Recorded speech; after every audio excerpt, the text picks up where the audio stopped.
പ്രിയപ്പെട്ടവരെ, Brennen research orientation workshop series 2021 ബ്രൗസ് 2021 അതിന്റെ രണ്ടാമത്തെ ദിവസമാണ് ഇന്ന്.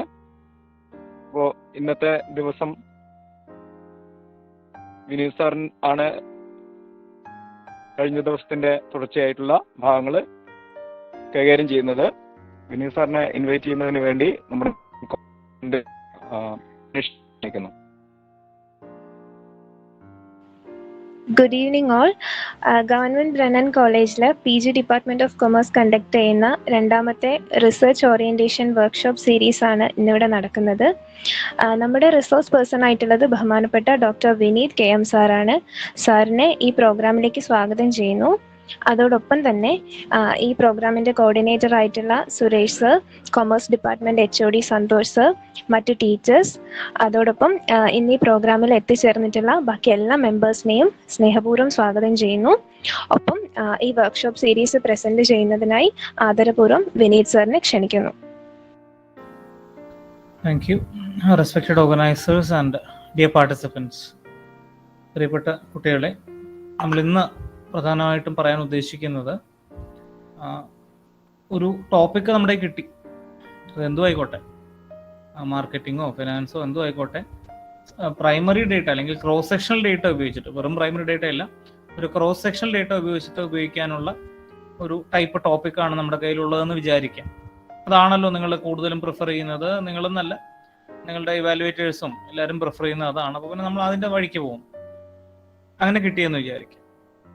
അങ്ങനെ കിട്ടിയെങ്കിൽ ഇനി എങ്ങനെ ആ വിഷയവുമായി ബന്ധപ്പെട്ട് ഒരു തെറ്റില്ലാത്ത ക്വസ്റ്റ്നെയർ, തെറ്റില്ലാത്ത എന്ന് വെച്ച് കഴിഞ്ഞാൽ 100% എറർ പ്രൂഫ് എന്നല്ല, സാമാന്യം വൃത്തിയുള്ള ഒരു ക്വസ്റ്റ്നെയർ എങ്ങനെ ഉണ്ടാക്കിയെടുക്കാം, അതിനെ കുറിച്ചിട്ടാണ് നമ്മൾ പറയുന്നത്. അതിൻ്റെ ശാസ്ത്രീയമായ രീതി തന്നെയാണ് പറയുന്നത്.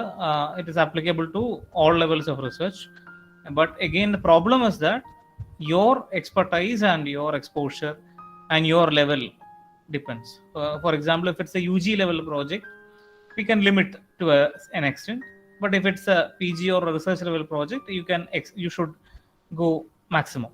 അപ്പോൾ അങ്ങനെ ഉള്ള രീതിയിൽ നമ്മൾ എന്തൊക്കെ ചെയ്യാം എന്നാണ് നമ്മളിന്ന് പറയാൻ പോകുന്നത്. Let me share my screen.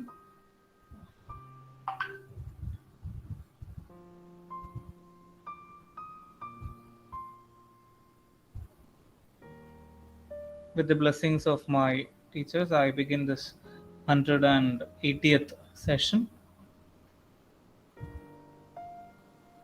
Measurement, scaling and questionnaire design. That's what we talking about today. So our agenda would be to discuss about the concept of measurement and scaling. What are the different types of scale basically used in research? നമ്മൾ പുസ്തകത്തെ കുറച്ചൊക്കെ പഠിച്ചിട്ടുണ്ട്, എന്താണ് ഒന്നുകൂടി പറയും. And one or two sample questionnaires as more as possible, and then a discussion based on your doubts. So what is measurement and scaling? Measurement means assigning numbers or other symbols to characteristics of objects according to certain pre-specified rules. Pre-specified means it should be defined in advance.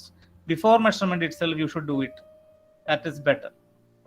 And after measurement, if you are doing it, it is post specification. Actually, that happens in qualitative research.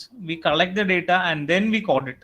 That is happening in qualitative research. But in quantitative research, we have some pre-specific rules. We set things.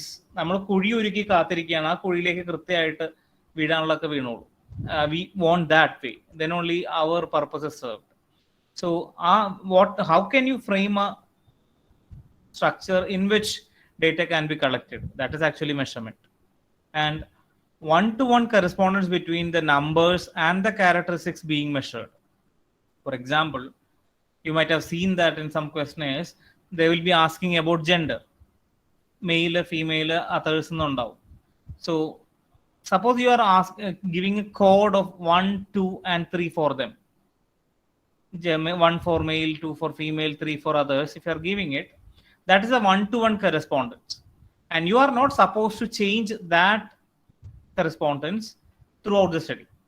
ആദ്യത്തെ 10 ഒരു code, അത് കഴിഞ്ഞിട്ട് പിന്നെ 10 വേറെ code അടിച്ചു കഴിഞ്ഞാൽ data മൊത്തം മാറിപ്പോയി.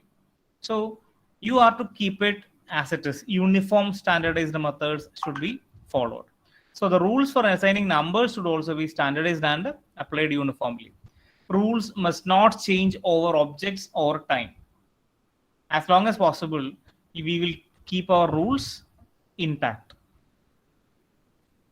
Whereas scaling involves creating a continuum upon which measured objectives are located. Measured objects are located. Consider an attitude scale ആണെന്ന് വിചാരിക്കുക. 1 മുതൽ 10 വരെ എന്നൊക്കെയാണ് ഫോറിൻ സ്കെയിലുകൾ കൂടുതലും കാണുന്നത്. അങ്ങനെയാണെങ്കിൽ 10 for extremely favorable and 1 for extremely unfavorable. That would be the structure. അപ്പൊ ആ റേഞ്ച് കൊടുക്കുകയാണെങ്കിൽ ആ റേഞ്ചിലുള്ള ഓരോ പോയിന്റിനെയുമാണ് നമ്മൾ സ്കെയിലിംഗ് എന്ന് പറയുന്നത്. മെഷർമെന്റ് എന്ന് വെച്ച് കഴിഞ്ഞാൽ you are marking a point within that. നമ്മളൊരാളോട് ചോദിച്ചു, അയാള് ഒരു ഉത്തരം പറഞ്ഞു, ആ ഉത്തരം ഈ 1 മുതൽ 10 വരെ ഉള്ളതിൽ എത്രയാണ്? That is measurement. Scaling is the option given to them. So both are important, and we should give this maximum possible standardized methodology for collecting the data because we want to analyze them. That is the basic principle of quantitative approach.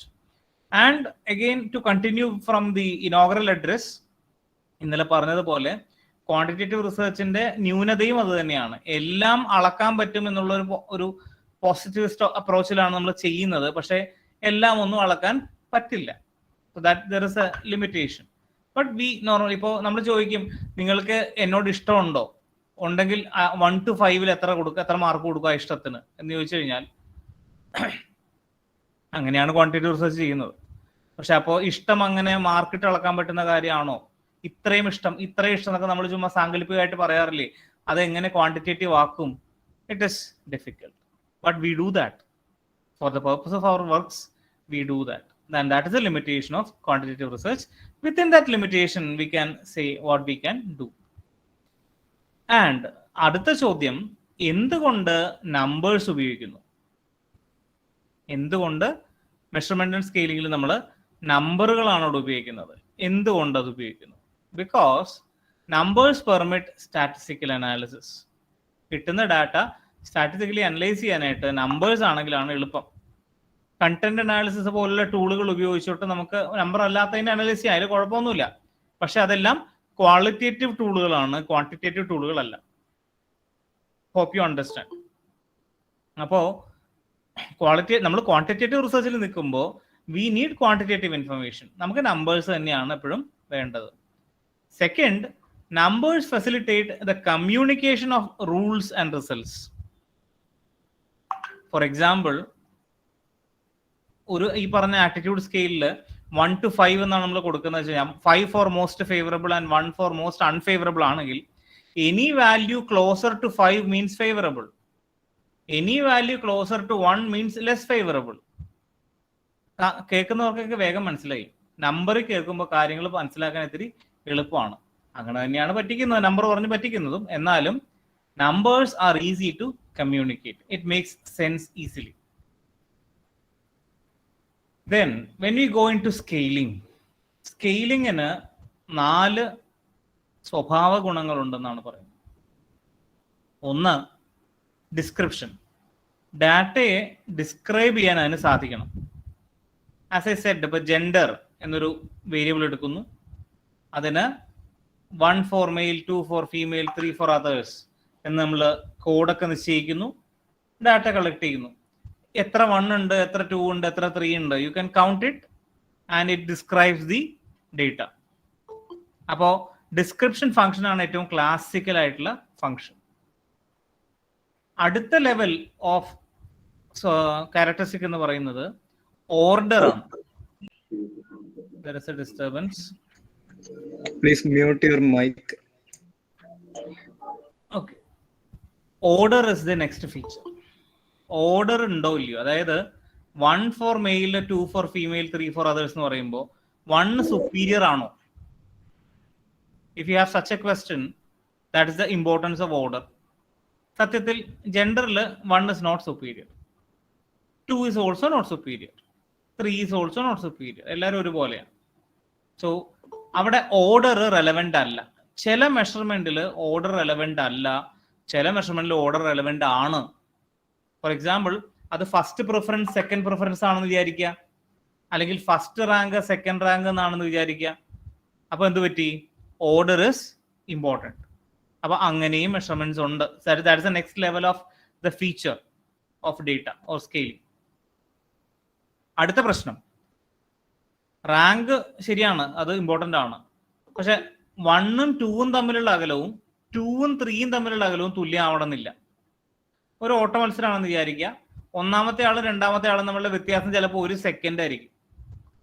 രണ്ടാമത്തെ ആളും മൂന്നാമത്തെ ആളും തമ്മിലുള്ള വ്യത്യാസവും ഈ പറഞ്ഞ പോലെ ഏറ്റവും ചെറുതും ആവാം, ഏറ്റവും വലുതും ആവാം. അടുത്ത ആള് എന്നേ അതിന് അർത്ഥമുള്ളൂ. അകലം തുല്യമാണെന്ന് പറഞ്ഞിട്ടില്ല. നമ്മൾ ചോയ്സ് എടുക്കുമ്പോൾ, ഈ റാങ്ക് ചെയ്യുമ്പോൾ, ഡാറ്റ റാങ്ക് ചെയ്യുമ്പോൾ ഈ പ്രശ്നമുണ്ട്. ഒന്നാമത്തെ ഇഷ്ടം ഓക്കെ, നമുക്ക് ഏറ്റവും ഇത് is the best choice. But പിന്നെ സെക്കൻഡ് തേർഡ് എന്നൊക്കെ വരുമ്പോഴേക്കും ഈ ഇഷ്ടങ്ങൾ തമ്മിലുള്ള അകലം തുല്യമാവണമെന്നില്ല. അതടുത്ത പ്രശ്നമാണ്. എന്നാൽ ചില കാര്യങ്ങളിൽ അത് തുല്യമായിരിക്കാം. അങ്ങനെ ആണെങ്കിൽ അതിനാണ് ഡിസ്റ്റൻസ് ഫംഗ്ഷൻ എന്ന് പറയുന്നത്.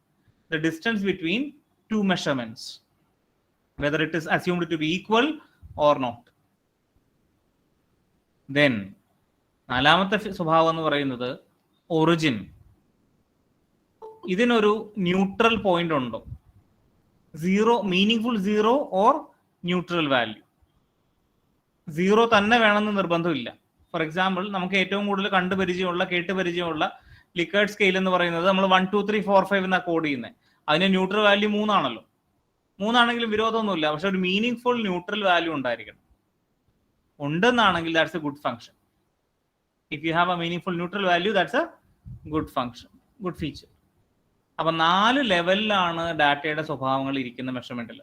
1 ഡിസ്ക്രിപ്ഷന് വേണ്ടി ഉപയോഗിക്കുന്നു, 2 ഡിസ്ക്രിപ്ഷനും ഓർഡറും പറയുന്നു, 3 ഡിസ്ക്രിപ്ഷനും ഓർഡറും ഡിസ്റ്റൻസും സൂചിപ്പിക്കുന്നു, 4 ഇതെല്ലാം കൂടി ചേർക്കുന്നു. ഒപ്പം ഒരു ന്യൂട്രൽ പൊസിഷൻ, ഒരു മീനിങ് ഫുൾ ന്യൂട്രൽ വാല്യൂ കൂടി ഉണ്ട് എന്ന് പറയുന്നു. ഇത്തരത്തിൽ വെച്ചിട്ടാണ് നമ്മൾ പുസ്തകത്തിൽ നമ്മൾ പഠിച്ചിട്ടുള്ളത്. 4 തരത്തിലാണ് മെഷർമെന്റ് ഉള്ളതെന്ന് പഠിച്ചിട്ടുണ്ട്. Nominal, ordinal, interval, ratio. Nominal എന്ന് പറയുന്നത് ഇൻ നെയിം ഓൺലി ആണ്. അത് വെറുതെ ചെസ് നമ്പർ പോലെയാണ്. Chest number 2, chest number 6 and chest number 11 finish the race. എത്ര പേര് വിൻ ചെയ്തു? 3 പേര്. You can count it, you can find the percentage, അത്രേ ഉള്ളൂ. You are not suppose to go further actually with a nominal data. കാര്യം other mathematical functions അവിടെ അധികം ചെയ്യാൻ പാടില്ല. You can count it and you can find a percentage. Normally we are happy with that. Describe ചെയ്തു അത്രയേ ഉള്ളൂ. പക്ഷെ രണ്ടാമത്തെ കാര്യം നോക്കൂ, ordinal first place, second place, third place. അവിടെ ഓർഡർ ഇമ്പോർട്ടൻ്റ് ആണ്. Order is important. മൂന്നാമത്തെ കാര്യം നോക്കുക, that is a rating scale. മെഷർമെന്റിന്റെ rating scale. So the data points are assumed to be at equal distance even though it is not.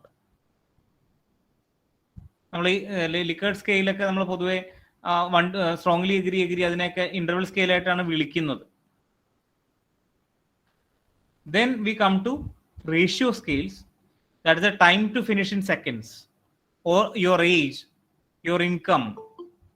ഇങ്ങനെയുള്ള pure data, അതിനെയാണ് ratio scale എന്ന് പറയുന്നത്. അതിനൊരു മീനിങ് ഫുൾ സീറോ അല്ലെങ്കിൽ മീനിങ് ഫുൾ ന്യൂട്രൽ വാല്യൂ ഉണ്ട്. It is there. അപ്പൊ 4 തരത്തിലാണ് measure ചെയ്യുക. പക്ഷേ നമ്മൾ കമ്പ്യൂട്ടറൈസ്ഡ് പാക്കേജുകളിലേക്ക് എത്തുമ്പോഴേക്കും nominal, ordinal and scale data എന്നാണ് പൊതുവെ വിളിക്കുക. SPSS-ലാണെങ്കിൽ പ്രത്യേകിച്ച് nominal, ordinal and scale data. Scale എന്ന് വെച്ചാൽ ഇന്റർവെല്ലും റേഷ്യോയും ഒരുമിച്ചാണ് എടുക്കുക. അങ്ങനെ ഒരു രീതിയിലാണ് നമ്മൾ പൊതുവെ ചെയ്തു വരുന്നത്. ഏകദേശം 2 ഒരേ സ്വഭാവത്തിൽ എന്ന രീതിയിലാണ് നമ്മൾ അസ്യൂം ചെയ്യുന്നത്. Because both are continuous data. While nominal and ordinal are discrete data, interval and ratio is assumed to be continuous data. അതുകൊണ്ട് അതിനെ സ്കെയിൽ ഡാറ്റ എന്നാണ് വിളിക്കുന്നത്. മെട്രിക് ഡാറ്റ എന്നും വിളിക്കും. ചില പുസ്തകങ്ങളിൽ നോമിനലിനെയും ഓർഡിനലിനെയും കാറ്റഗറിക്കൽ എന്നും ഇന്റർവെലിനെയും റേഷ്യോനെയും കൂടി ചേർത്തിട്ട് മെട്രിക് ഡാറ്റ എന്നും വിളിക്കാറുണ്ട്. ഇത് വെച്ചിട്ടാണ് എന്ത് ചെയ്യുക, നമ്മൾ ബാക്കി കാര്യങ്ങളൊക്കെ ചെയ്യുക. കാര്യം മെഷർമെന്റ് ചെയ്തിട്ട് വേണം, അതിന്റെ കണക്ക് വെച്ചിട്ട് വേണം നമുക്ക് എന്ത് ചെയ്യാൻ, അനലൈസ് ചെയ്യാൻ. അതാണല്ലോ നമ്മുടെ purpose. So these are the properties. നോമിനലിൽ നെയിമിംഗ് മാത്രമേ ഉള്ളൂ, ഓർഡിനലിൽ നെയിമിങ് റാങ്കിങ്ങും ഉണ്ട്, ഇന്റർവെല്ലിൽ നെയിമിങ് റാങ്കിങ്ങും ഈക്വൽ ഇന്റർവെല്ലിൽ അസംഷനും ഉണ്ട്, റേഷ്യോയിലാവുമ്പോൾ naming ranking equal interval and a meaning zero or what you call it as neutral point is there.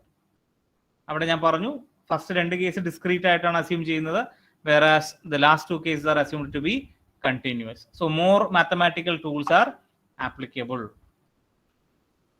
So what are the techniques normally used in measurement? സ്കെയിലിംഗിൽ എന്തൊക്കെ രീതിയിൽ നമ്മൾ ഡാറ്റ ചോദിക്കാറ് ആൾക്കാരോട്?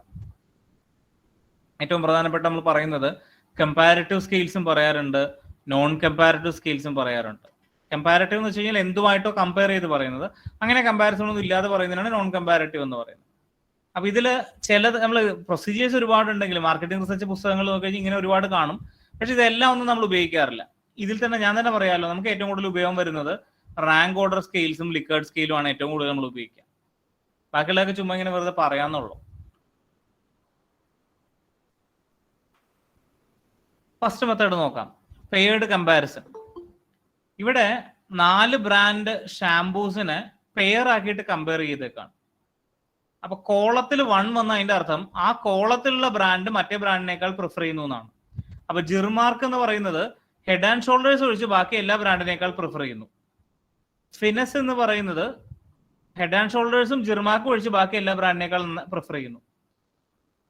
Widal എന്ന് പറയുന്നത് ഒന്നിനും ഏറ്റവും മൈനസ് ബ്രാൻഡാണ്, ഏറ്റവും എല്ലാം 0 ആണ്, ഒരു തവണ പോലും പ്രിഫർ ചെയ്യപ്പെടാത്തൊരു പ്രോഡക്റ്റ് ആണ്. ഹെഡ് ആൻഡ് ഷോൾഡേഴ്സ് നേരെ മറിച്ച് എല്ലാ ബ്രാൻഡിനേക്കാൾ കൂടുതൽ പ്രിഫർ ചെയ്യുന്ന പ്രോഡക്റ്റ് ആണ്, 4 സ്കോർ കിട്ടിയിട്ടുണ്ട്. ആൻഡ് PRT എന്ന് പറയുന്ന ബ്രാൻഡ് അവിടെയും ഒരെണ്ണേ ഉള്ളൂ പ്രിഫറൻസ്, ഏറ്റവും മോശത്തിനേക്കാൾ ഭേദം, അത്രേ ഉള്ളൂ. അപ്പോ this is one method of collecting data regarding your preference above the other brands. ഇവിടെ ഒരു ക്രോസ് ടാബ് ഫോമിൽ ഇട്ട് നമ്മൾ ഓരോന്നും കമ്പയർ ചെയ്യാനൊക്കെ ആവശ്യപ്പെട്ടു എന്ന് പറയുന്നത്, പക്ഷേ ഇതിനേക്കാൾ വളരെ എളുപ്പമല്ലേ which rank or mention your rank order of preference for the following brand എന്ന് പറയുന്ന 4 ബ്രാൻഡുകൾ ചോദിച്ചു കഴിഞ്ഞാൽ first preference, second preference, third preference കിട്ടും. അതുപോലെ നമ്മൾ അതാ ചെയ്യാം. അപ്പൊ ഇങ്ങനൊരു മെത്തേഡ് ഉണ്ടെന്ന് മനസ്സിലാക്കിയിരിക്കുക. നമ്മൾ ചെയ്യുന്നത് directly V ask for the rank number. 4 option ഉണ്ടെങ്കിൽ 4 റാങ്ക് വരെ വരും. അതിൽ പ്രത്യേകം ശ്രദ്ധിക്കേണ്ട കാര്യം എന്താ വെച്ച് കഴിഞ്ഞാൽ ഒരേ റാങ്ക് പലതിന് വരാതിരിക്കാൻ ശ്രദ്ധിക്കുക. അങ്ങനെ വന്നാൽ അത് ഇവാലുവേഷനെ ബാധിക്കും. മൂന്നാമത്തെ കാര്യം കോൺസ്റ്റന്റ് സം സ്കെയിലിംഗ് എന്ന് പറയുന്ന മെത്തേഡാണ്. We will be giving a total values, for example 100 to be distributed among 8 features. ഇതൊരു ഡിറ്റർജന്റിന്റെ കാര്യത്തിലാണ്. അപ്പോ ആദ്യത്തെ സാമ്പിൾ സെറ്റിൽ നോക്കി കഴിഞ്ഞപ്പോ അവര് ഏറ്റവും കൂടുതൽ ഇമ്പോർട്ടൻസ് കൽപ്പിക്കുന്നത് പ്രൈസിനാണ്. 53% വെയിറ്റേജും പ്രൈസിനാണ്, ഫോളോഡ് ബൈ ക്ലീനിങ് പവർ.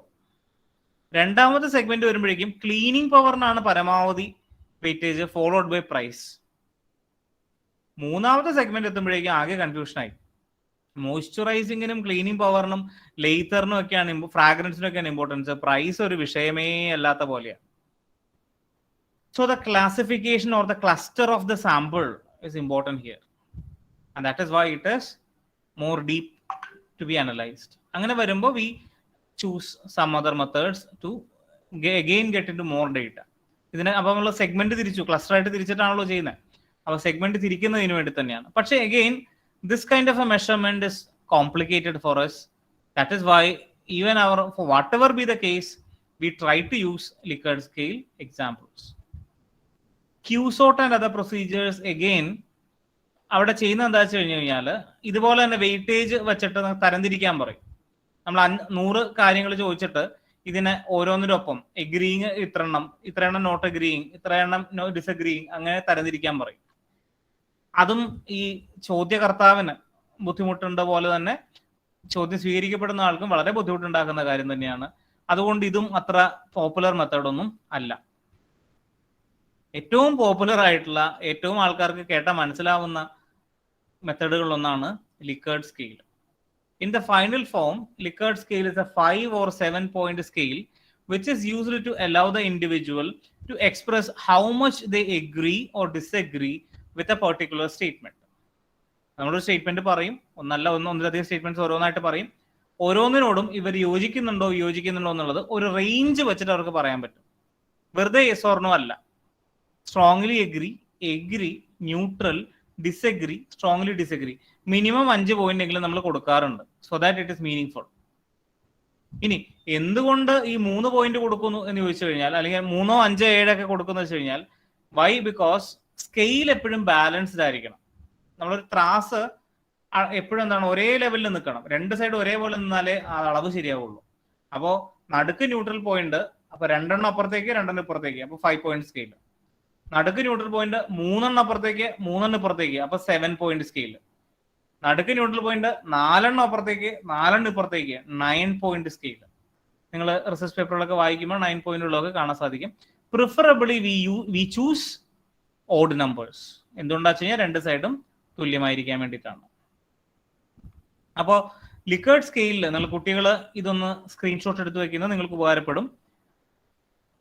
ലിക്കേർഡ് സ്കെയിലിൽ വെച്ചിട്ടാണ് നിങ്ങൾ ചോദ്യങ്ങൾ ചോദിക്കുന്നതെങ്കിൽ നിങ്ങളുടെ പർപ്പസ് അനുസരിച്ചിട്ട് ഇങ്ങനെയുള്ള ഓപ്ഷൻസ് കൊടുക്കാൻ സാധിക്കും. അതായത് ഫ്രീക്വൻസി ആണ് ചോദിക്കുന്നതെങ്കിൽ you can start from always to never, which means 3 is the neutral value sometimes. ക്വാളിറ്റിയെ കുറിച്ചാണ് ചോദിക്കുന്നതെങ്കിൽ excellent to very poor, where fair is the middle value. ഇന്റൻസിറ്റിയെ കുറിച്ചാണ് ചോദിക്കുന്നതെങ്കിൽ severe to none, where mild is the middle value. Agreement നമുക്കറിയാം, strongly agree to strongly disagree. Approve, strongly approve to strongly disapprove. Awareness, extremely aware to not at all aware. Important, extremely important to not at all important. Familiarity, extremely familiar to not at all familiar. Satisfaction, completely or highly satisfied to not at all satisfied. Performance, far above the standards to far below the standards. അപ്പോൾ ഓരോ purpose അനുസരിച്ചിട്ട് options മാറ്റിക്കൊണ്ടിരിക്കുക. പക്ഷെ measurement എപ്പോഴും ഒരേ ലോജിക്കിലാണ്. എന്താ logic? Positive ഉത്തരമാണെങ്കിൽ 5 ആണ്, negative ഉത്തരമാണെങ്കിൽ 1 ആണ്, neutral ആണെങ്കിൽ 3 ആണ്, 3ന് മീത്തേക്കാണെങ്കിൽ പോസിറ്റീവ് ആണ്, 3ന് താഴത്തേക്കാണെങ്കിൽ നെഗറ്റീവ് ആണ്. ഇത് ഏത് കാര്യം ചോദിക്കുമ്പോഴും ഈ ലോജിക്ക്, ഈ റൂള് മൈൻഡിലുണ്ടെങ്കിൽ it is easy to compute anything and understand anything. Okay,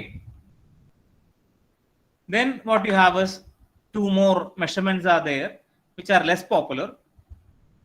Semantic differentials എന്ന് വെച്ച് കഴിഞ്ഞാൽ ഒരു ബൈപോളർ അഡ്ജക്റ്റീവ്സ് ആണ് നമ്മൾ പറയുന്നത്. 2 അറ്റത്ത് 2 വാക്കുകൾ പറയാണ്. ഒരറ്റത്ത് ഏറ്റവും പോസിറ്റീവ് ആയിട്ടും ഒരറ്റത്ത് ഏറ്റവും നെഗറ്റീവ് ആയിട്ടും. നടുക്ക് വാല്യൂസ് ഒന്നും പറയില്ല. ലിക്കേർഡ് സ്കെയിലിൽ നമ്മൾ നടുക്കും വാല്യൂസ് പറഞ്ഞു. സെമന്റിക് ഡിഫറൻഷ്യലില് നടുക്ക് വാല്യൂസ് പറയില്ല. വലത്തോട്ട് എടുക്കുന്നതോറും പോസിറ്റീവ് ആണ്, ഇടത്തോട്ട് എടുക്കുന്നതോറും നെഗറ്റീവ് ആണ്. അത്ര ആ ഒരു അർത്ഥമേ ഉള്ളൂ അതിന്. To prepare a semantic differential scale, you must first think of number of words with opposite meanings based on the logic. For example, you can ask questions regarding evaluation, potency, and activity. For example, in evaluating, you can call about dirty to clean, ugly to beautiful, etc. Potency is cruel to kind, strong to weak, etc. Activity is active to passive, etc. So whatever is the possibility, 2 bipolar adjectives ആണ്, opposite meaning ഉള്ള 2 നാമവിശേഷണങ്ങളാണ്. Next is Stapel scale, which is a unipolar adjective. ഇവിടെ ഒറ്റ statement ഉള്ളൂ, 2 വാക്കില്ല. High food quality, നിങ്ങൾക്ക് യോജിക്കാം വിയോജിക്കാം. ഇവിടെ ഒരു കുഴപ്പമുണ്ട്, 0 പോയിന്റ് ഇല്ല. നമ്മളൊരു പൊസിഷൻ എടുത്തേ പറ്റൂ. ഒന്നെങ്കിൽ യോജിക്കാം അല്ലെങ്കിൽ വിയോജിക്കാം. ന്യൂട്രൽ വാല്യൂ ഇല്ല. അതുകൊണ്ട് തന്നെ ഇത് അത്ര നല്ലൊരു മെത്തേഡ് അല്ല. Normally in measurements we need a neutral value, because otherwise you are not giving the freedom to the respondent. അതേസമയം റിസർച്ചിൽ മറ്റൊരു പ്രശ്നമുണ്ട്, എല്ലാവരും എല്ലാത്തിലും ന്യൂട്രൽ ഇട്ട് തന്നു കഴിഞ്ഞാൽ നമുക്ക് റിസർച്ച് ഫൈൻഡിങ് ഇല്ല, അവസ്ഥ വരും. അങ്ങോട്ട് ബുദ്ധിമുട്ടുണ്ട്. അപ്പോൾ എന്നാലും സ്റ്റേപ്പിൾ സ്കെയിൽ അത്ര നല്ലൊരു മെത്തേഡ് അല്ല എന്നാണ് പറയാം. നമ്മൾ അതുകൊണ്ടാണ് ലിക്കേർഡ് സ്കെയിൽ കൂടുതലായിട്ട് ഉപയോഗിക്കുന്നത്. And what are the different types of questions we normally use in some online questionnaires? നമ്മൾ ഗൂഗിൾ ഫോം ഉണ്ടാക്കിയിട്ടൊക്കെയാണല്ലോ ഇപ്പോൾ റിസർച്ച് പ്രോജക്റ്റ് ഒക്കെ ചെയ്യുന്നത്. അപ്പോൾ എന്തൊക്കെ തരത്തിലെ ചോദ്യങ്ങൾ ചോദിക്കാം? റേറ്റിംഗ് സ്കെയിലിലെ ചോദ്യം ചോദിക്കാം. റേറ്റ് ദി യൂസേജ്, നേരത്തെ പറഞ്ഞ പോലെ സിംഗിൾ റേറ്റിംഗ്, ഇൻഡിവിജ്വൽ റേറ്റിംഗ് ആയിട്ട് തന്നെ ചോദിക്കാം, കുഴപ്പമില്ല. ലിക്കേർഡ് സ്കെയിലായിട്ട് ഒരു collection of group of questions ചോദിക്കാം, കുഴപ്പമില്ല. ചെക്ക് ബോക്സ് ക്വസ്റ്റ്യൻസ്, അതായത് ഒന്നിലധികം ശരി ഉത്തരമുള്ള ചോദ്യങ്ങളാണ് ചെക്ക് ബോക്സ് എന്ന് പറയുന്നത്.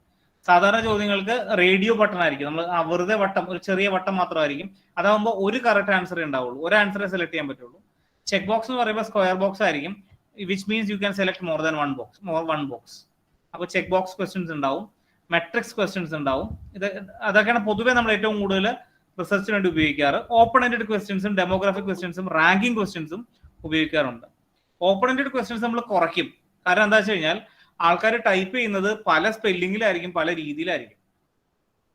ഇപ്പോൾ കുട്ടികളോട് നിങ്ങളുടെ ഇന്നലത്തെ സർട്ടിഫിക്കറ്റിൽ നിങ്ങളുടെ അതിൽ ഡാറ്റ ഫില്ല് ചെയ്യുന്നത് ശ്രദ്ധിച്ച് ചെയ്യണം, അതിൽ എന്താണോ വരുന്നത് അത് തന്നെയായിരിക്കും സർട്ടിഫിക്കറ്റിൽ വരിക എന്ന് പറയുമ്പോൾ പോലും പല വാക്കുകളുടെയും സ്പെല്ലിംഗ് കൃത്യമായിട്ട് ടൈപ്പ് ചെയ്യാൻ, കോളേജിന്റെ പേര് കൃത്യമായിട്ട് ടൈപ്പ് ചെയ്യാൻ ആൾക്കാർക്ക് തെറ്റിപ്പോകുന്നുണ്ട്. So such an issues there in open ended question. അപ്പോൾ പറ്റുന്നിടത്തോളം ക്ലോസ് എൻഡഡ് ചോദ്യം ചോദിച്ചാൽ നമുക്ക് ഇത്തിരി എളുപ്പമുണ്ട്. അവരുടെ എളുപ്പം നമ്മൾ നോക്കണില്ല, നമുക്ക് എളുപ്പമുണ്ട്, അനാലിസിസ് ചെയ്യാനായിട്ട് എളുപ്പമുണ്ട്. അല്ലെങ്കിൽ എന്താ കുഴപ്പം വെച്ച് കഴിഞ്ഞാൽ സ്പെല്ലിംഗ് വേരിയേഷൻ അല്ലെങ്കിൽ ക്യാപ്സ് വേരിയേഷൻ ഒക്കെ അനുസരിച്ച്, സ്പേസിലെ വേരിയേഷൻ ഒക്കെ അനുസരിച്ചിട്ട് ഒരേ ഉത്തരത്തിനെ പലതായിട്ട് എണ്ണിക്കളയും, അത് നമുക്ക് ബുദ്ധിമുട്ടുണ്ടാക്കും. So these are the different major types. മറ്റുള്ള ടൈപ്സ് ഉള്ളതൊക്കെ സർവേ മങ്കി പോലുള്ള ടൂളുകളിലാണ്. അത് നമ്മുടെ സാധാരണ പ്രോജക്ട് ലെവലിലൊന്നും അത് ഉപയോഗിക്കാറില്ല. ഒരു ബിസിനസ് ലെവൽ ഡാറ്റ കളക്ഷനിലൊക്കെയാണ് അത് കൂടുതലും ഉപയോഗിക്കാറ്. ക്ലിക്ക് മാപ്പ് ക്വസ്റ്റ്യൻസും സ്ലൈഡർ ക്വസ്റ്റ്യൻസ് ഒക്കെ ഉപയോഗിക്കുന്നത് അവിടെയാണ്. Let us come to an example. നമ്മൾ ഇന്നലെ പറഞ്ഞു സെലിബ്രിറ്റി എൻഡോഴ്സ്മെന്റ് എന്നൊരു വാക്ക് അവിടെ പറയണ്ടായി. പരസ്യം നമ്മൾ ഒരുപാട് കാണുന്നവരാണ്, പക്ഷെ കണ്ട കാരണം കൊണ്ട് മാത്രം പ്രോഡക്റ്റ് മേടിക്കാറുണ്ടോ എന്ന് ചോദിച്ചു കഴിഞ്ഞാൽ പലപ്പോഴും ഇല്ല എന്ന് പറയേണ്ടി വരും. പക്ഷെ അത് വലിയൊരു ഒരാളുടെ അഭിപ്രായമല്ല, പലർക്ക് പല അഭിപ്രായമായിരിക്കും. ചില ആൾക്കാർക്ക് ഒരു പരസ്യം കണ്ടു കഴിഞ്ഞാൽ ആ പ്രോഡക്റ്റ് മേടിക്കാണ്ട് ഉറക്കം വരാത്തവരുണ്ടാവാം. അല്ലെങ്കിൽ ആ പ്രോഡക്റ്റ് പരസ്യം കണ്ടതുകൊണ്ട് അത് തന്നെ ആ പ്രോഡക്റ്റിനെ കുറിച്ച് തന്നെ മനസ്സിൽ ആലോചിക്കുന്നവരുണ്ടാവാം. ആ പ്രോഡക്റ്റ് നല്ലതായിരിക്കും, അത് മേടിച്ചാൽ നല്ലതായിരിക്കും. ഫോർ എക്സാമ്പിൾ, നമ്മുടെ നാട്ടിലൊരു പ്രോഡക്റ്റ് ഇറക്കിയിട്ടുണ്ടായിരുന്നു. വയറ്റത്ത് പുരട്ടി കഴിഞ്ഞ് കഴിഞ്ഞാൽ വണ്ണം കുറയുന്നു പറഞ്ഞുകൊണ്ടൊരു തൈലം ഇറക്കിയിട്ടുണ്ടായിരുന്നു. ഭയങ്കര മാർക്കറ്റായിരുന്നു ഇറങ്ങിയ ഇടയ്ക്ക്. 2 മാസം കഴിഞ്ഞു, റിസൾട്ട് ഇല്ലാന്ന് കണ്ടു കഴിഞ്ഞപ്പോൾ പ്രോഡക്റ്റ് ഫ്ലോപ്പായി. 2 മാസം കച്ചവടം നടന്നു, അവരുടെ പർപ്പസ് നടന്നു. അപ്പോ when advertisements and endorsements are given, normally it can create purchase intention based on the intensity of the product, the need for the product. നമുക്കിപ്പോൾ ഏറ്റവും കൂടുതൽ ഹെയർ ഓയിലുകളും ഈ അങ്ങനെയുള്ള സാധനങ്ങൾ, ഇപ്പോൾ ഈ പറഞ്ഞ പോലെ ഒബേസിറ്റി കുറയ്ക്കാനുള്ള പ്രോഡക്ട്സും അതൊക്കെയാണല്ലോ ഇപ്പോൾ ഏറ്റവും കൂടുതൽ ട്രെൻഡിങ് ആയിട്ട്. അതേസമയം നമ്മൾ പുറത്ത് എന്താ പറയണേ, മര്യാദയ്ക്ക് എക്സസൈസ് ഇതൊക്കെ കുറയും. Hair fall as A different story, അതിന് ഫുഡ് ക്വാളിറ്റി കൂട്ടണം, വൈറ്റമിൻ ഇൻടേക്ക് മാറ്റണം. പക്ഷേ നമുക്ക് ഷോർട്ട് കട്ട്സിനോടുള്ള താല്പര്യമുണ്ട് പല പ്രോഡക്റ്റുകളുടെ കാര്യത്തിൽ. അപ്പോൾ അത് പലരും നല്ലോണം ഉപയോഗിക്കാറുണ്ട്. So you can study about that. Even for jewelleries, പല ജ്വല്ലറിയുടെയും പരസ്യങ്ങൾക്ക് ബോളിവുഡ് സ്റ്റാർസ് വരെ വന്ന് പരസ്യം പറയാറ്. അപ്പൊ നമ്മൾ ഈ പരസ്യം കണ്ടിട്ടൊക്കെ തന്നെയാണോ ജ്വല്ലറി പോവാറ്? പരസ്യം കണ്ടിട്ട് പോണവരുണ്ടോ? അങ്ങനെ പഠിക്കാം. അപ്പോൾ ഏത് സെഗ്മെന്റ് ആണ് പഠിക്കേണ്ടതെന്നുള്ള ആദ്യം തീരുമാനിക്കണം. കാര്യം വെറുതെ പരസ്യം കണ്ട് പ്രൊഡക്റ്റ് മേടിക്കാറുണ്ടോ അതൊരു പ്രോബ്ലം ആണ്, പക്ഷേ ഡിഫൈൻ യുവർ സ്കോപ്പ്. കാര്യം ഓരോ സെഗ്മെന്റിനും സ്വഭാവം വ്യത്യാസമുണ്ട്.